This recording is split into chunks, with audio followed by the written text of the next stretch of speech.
हम कुर्बानी में 5 गलती करते हैं। पहली गलती यह है, जेब में पैसा है नहीं, लोग क्या कहेंगे, मारे शर्म के कुर्बानी कर रहे हैं। कुर्बानी अदा होगी, कबूल नहीं होगी। गोश्त खाने के लिए हमने जानवर खरीदा, सवाब की नीयत नहीं है, कुर्बानी का इरादा नहीं है, कुर्बानी बर्बाद हो जाएगी।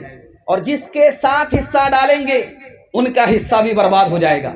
घर में सब मालदार हैं लेकिन एक ही हिस्सा डाल रहे हैं, एक तरफ तो सवाब मिलेगा, दूसरी तरफ पूरा घर गुनहगार होगा।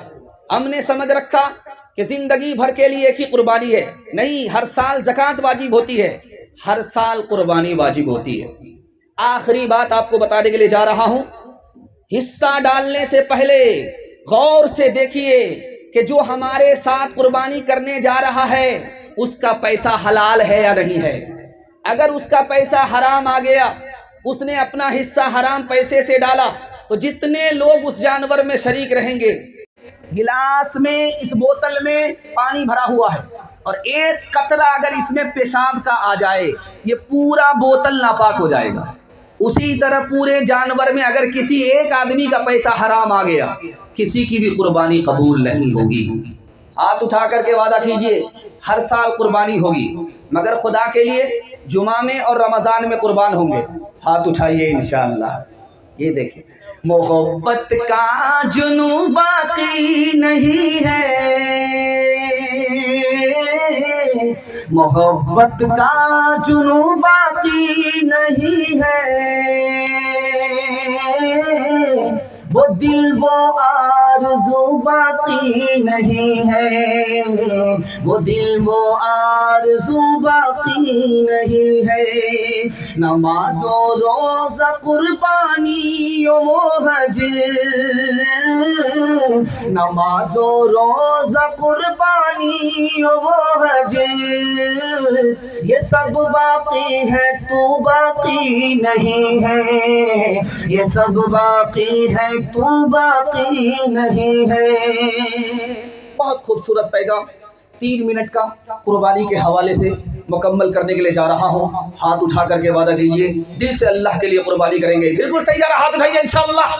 ध्यान से सुनिएगा। बाप ने ख्वाब देखा, बेटे से कहा, बेटा मैंने ख्वाब देखा कि तुम्हें अपने हाथ से ज़बह कर रहा हूँ, बेटा हो तो ऐसा होनहार हो। कहा अब्बा हुजूर आप भी सच्चे हो, आपका ख्वाब भी सच्चा है, बेटा तैयार है, आप बेटे को अल्लाह के नाम पर कुर्बान कर दो। बाप बड़ा खुश हुआ। कहा अब्बा हुजूर लेकिन मेरी 4 फरमाइश है, मुझे कुर्बान करने से पहले मेरे हाथ पाँव को बांध दीजिएगा, अपनी आँख पर पट्टी बांध लीजिएगा, चाकू को बढ़िया से बेहतर तरीके से तेज कर लीजिएगा और मेरे चेहरे को आसमान की तरफ नहीं ज़मीन की तरफ कर दीजिएगा, ताकि सजदे की हालत में आपका बेटा कुर्बान हो जाए। जब मैं कुर्बान हो जाऊं तो मेरे कपड़े को उतार करके मेरी माँ को दे दीजिएगा कि सब्र करो, तेरा बेटा राहे खुदा में कुर्बान होकर कामयाब हो गया। शैतान आया, माँ के पास आया, तुम अपने बेटे को कहाँ भेज रही हो? बच्चे का बाप ज़बह करने के लिए ले जा रहा है। तो माँ ने कहा कहीं ऐसा होता है कि बाप अपने बेटे को ज़बह करता है? का अल्लाह का हुक्म है। जब अल्लाह का हुक्म है तो एक बेटा क्या 1000 बेटा होता तो राहे खुदा में कुर्बान कर देती। शैतान मायूस हो गया। अब आया बाप के पास, अरे ख्वाब सच्चा भी होता है झूठा भी होता है, उस ख्वाब के चक्कर में अपने इकलौता बेटा को क्यों ज़बह करना चाहते हो? तो बाप ने कहा मैं कहाँ ज़बह कर रहा हूँ, अल्लाह का जो हुक्म मिला है। का जब अल्लाह का हुक्म मिला है तो मैं कौन होता हूँ अल्लाह के हुक्म की मुखालफत करने वाला? शैतान वहाँ से भागा, बेटे के पास आकर के कहता है कि पता है कि तुम्हारा बाप तुमको कहाँ ले जा रहे हैं? कहा कि अपनी मर्जी से ले जा रहे हैं या खुदा की मर्जी से ले जा रहे हैं? तो शैतान बोला खुदा की मर्जी से। तो मैं कौन होता हूँ? खुदा की हुक्म में टांग अड़ाने वाला। हर तरफ से शैतान मायूस हो गया। जब चाकू चलने लगी गर्दन पे तो काट नहीं रही है। हजरत इब्राहीम ने चाकू को हाथ में लेकर के कहा, ए चाकू, तुम्हें नबी हुक्म देता है मेरे बच्चे की गर्दन काटो। तो चाकू की तरफ से जवाब आया, मुझे खुदा हुक्म देता है कि इस्माइल की गर्दन कट नहीं सकती। एक बात को याद रखिए, आपके दिमाग में एक बात आएगा, एक बात आएगी क्या, लाखों जानवर मुसलमान ज़बह करता है और मुसलमान गरीब हैं, क्यों नहीं उस जानवर को ज़बह न किया जाए, खड़ा जानवर गरीब को दे दिया जाए, गरीब की मदद हो जाएगी। लेकिन याद रखिए, ये कुर्बानी गरीबों की मदद के लिए नहीं है, बल्कि मोहब्बत के इजहार के लिए है। अगर गरीबों की मदद होती तो ज़कात उसके लिए नहीं होती, सदका उसके लिए नहीं होता। गरीबों के लिए ज़कात है, सदका है, कुर्बानी मोहब्बत के इजहार के लिए है। इंशाअल्लाह अल्लाह से हमको मोहब्बत है, हम अपनी जान के बदले जानवर की कुर्बानी करेंगे। जोश के साथ हाथ उठाइए इंशाअल्लाह। पेदर बोला के बेटा आज मैंने ख्वाब देखा है, किताबे जिंदगी का एक निराला बाब देखा है। ये देखा है कि मैं खुद आप तुझको ज़ब्ह करता हूँ, खुदा के नाम पर तेरे लहू में हाथ भरता हूँ। कहा फर्जंद ने ऐ बाप इस्माइल साबिर है, खुदा के हुक्म पर बंदा पैतामील हाजिर है।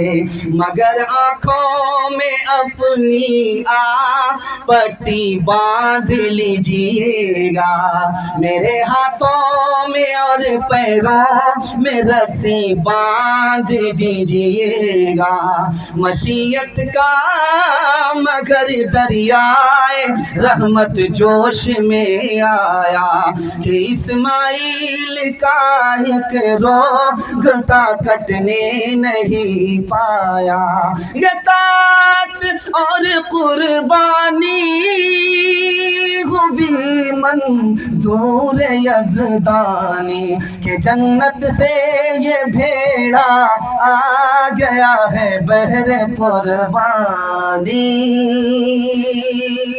खुदा की मेहरबानी, मेरे 3 मिनट का पैगाम आपसे वादा लेना चाहता हूँ। मस्जिद में जनाजे की नमाज होगी, हाथ उठाइए इंशाअल्लाह। खैर, मैं आपको जगह पकड़ा करके छोड़ूंगा, जितना मेरे पास टाइम है आपको मैं जगह पकड़ा करके छोड़ूंगा। अगर आप ठिकाने नहीं लगे तो जनाजा पढ़ा करके जाऊंगा। ज़रा ध्यान से सुनिएगा, जल्दी से निकल जाएगा।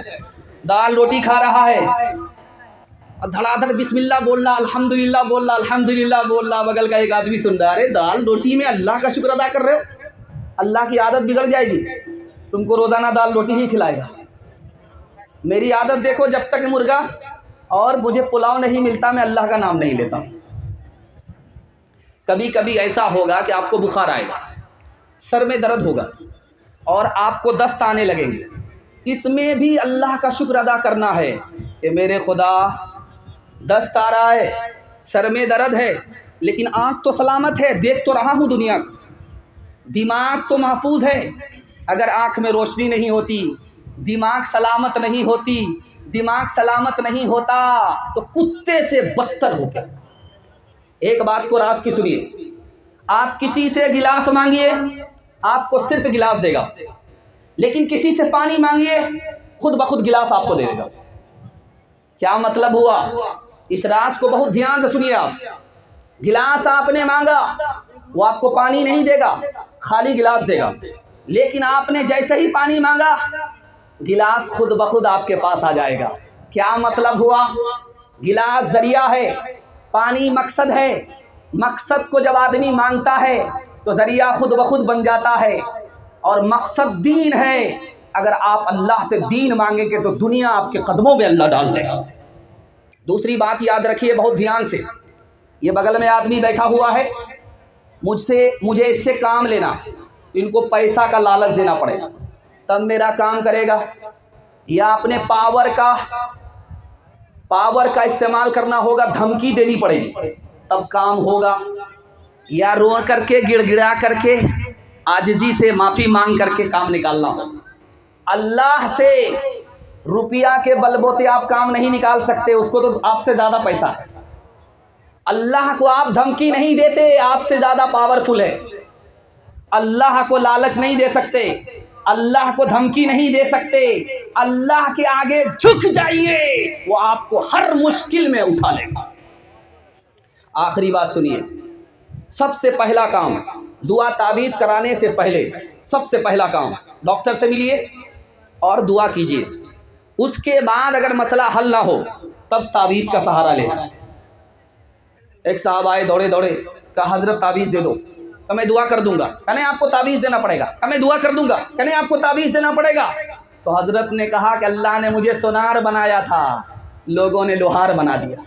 मैं तो आया था लोगों को दुआ दे करके उसका मुकद्दर चमकाने के लिए, लेकिन लोग मुझसे तावीज़ मांग रहे हैं। जैसे सोनार के पास कोई आए कि ज़रा कचिया बना दीजिए, ज़रा पसनी बना दीजिए, तो उस सोनार की नाकदरी है।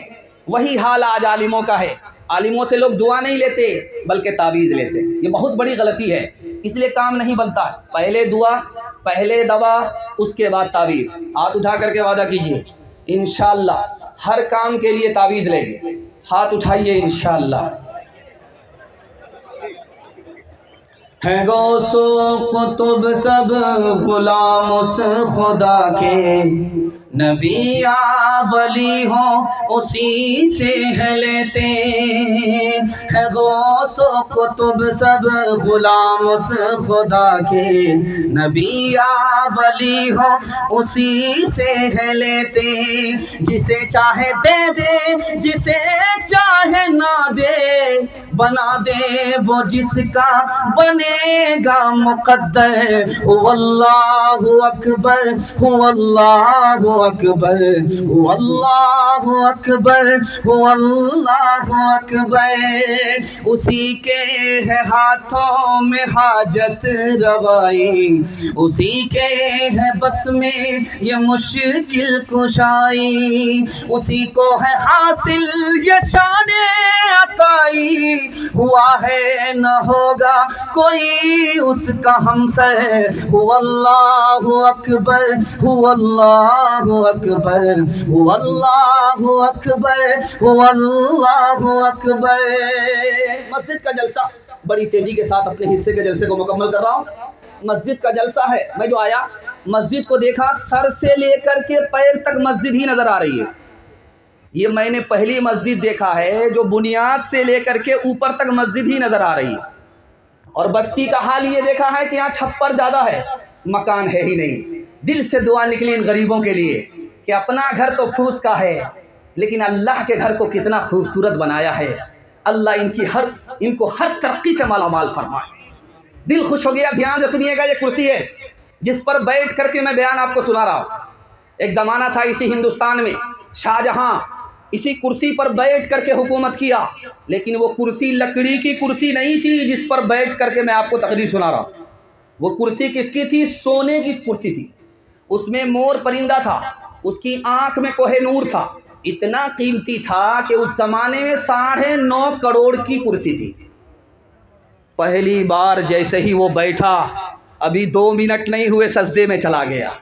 अल्लाह से कहता है, मेरे परवरदिगार, फिरौन लकड़ी की कुर्सी पर बैठा, सर उठाया, तकब्बुर किया, मैं सोने की कुर्सी पर बैठ करके सजदे में चला गया। ये कुर्सी मेरी नहीं है, सब कुछ तेरा दिया हुआ। लाल किला जाइए, उसके अंदर आज भी एक पुरानी मस्जिद मौजूद है, 1600 ईस्वी में बनी हुई थी। 1600 ईस्वी में वो मस्जिद बनी, आज भी मौजूद है। उस मस्जिद का नाम है मोती मस्जिद। उसमें आप जाइए, आज भी वो मौजूद है। उस मस्जिद में कौन नमाज पढ़ते थे? औरंगज़ेब बादशाह। दुआ कीजिए अल्लाह उनकी कब्र को नूर से भर दे। इमाम मुसल्ले पर बैठे हुए हैं, बादशाह आगे। घड़ी तो देखा तो वक्त हो चुका, इमाम इंतज़ार कर रहा है। इमाम से पूछा कि वक्त तो हो गया है, आप किसका इंतज़ार कर रहे हो? कहा हुजूर आप बादशाह हैं, आपका इंतज़ार कर रहा था। कहा निकल जाओ मेरी मस्जिद से, मेरा इमाम वो है जो बादशाह के लिए नहीं खुदा के लिए नमाज पढ़ा। आज़ान की सदा लगी मस्जिद से, अल्लाह के रसूल घर में हैं। बीवी सामने आई, आयशा नाम है रज़ी अल्लाह अन्हा। आपने पूछा मन अंती, तू कौन है? कहा मैं आयशा। कहा तू कौन आयशा? कहा अबू बकर की बेटी। कहा कौन अबू बकर? कहा अबू कहाफा की बेटी। कहा कौन अबू कहाफा? डर के मारे भाग गए। बाद में आकर के पूछा या रसूल अल्लाह मैं आपकी बीवी, आपने मुझे नहीं पहचाना।